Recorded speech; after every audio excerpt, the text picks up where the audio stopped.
Di tengah kemeriahan Mina, terselip satu simbolik yang agung, melontar Jamrah Aqabah. Ia bukan sekadar lontaran batu, tetapi lontaran tekad, iman dan perjuangan melawan musuh yang paling nyata, iaitu syaitan. Jamrah Aqabah adalah tiang pertama daripada 3 jamrah dan dilontar pada 10 Zulhijjah.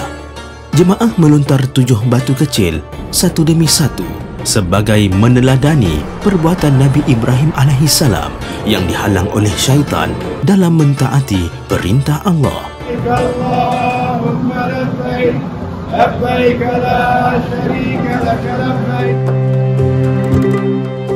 Nabi Ibrahim diuji ketika menuju untuk mengorbankan puteranya Nabi Ismail.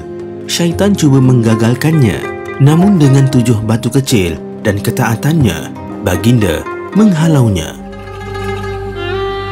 Setiap lontaran membawa makna. Ia adalah lontaran amarah terhadap kejahilan, hawa nafsu dan godaan dunia.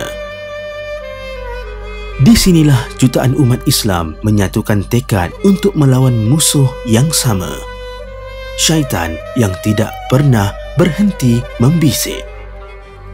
Setelah sempurna melontar Jamrah Aqabah, maka tibalah saat mereka bertahalul awal bagi melepaskan 10 daripada 13 larangan ihram yang terikat ke atas diri mereka. Semoga segala penat lelah mereka dibalas dengan sebaik-baik ganjaran di sisi Allah Subhanahu wa taala. Allahu akbar, Allahu akbar, Allahu akbar. La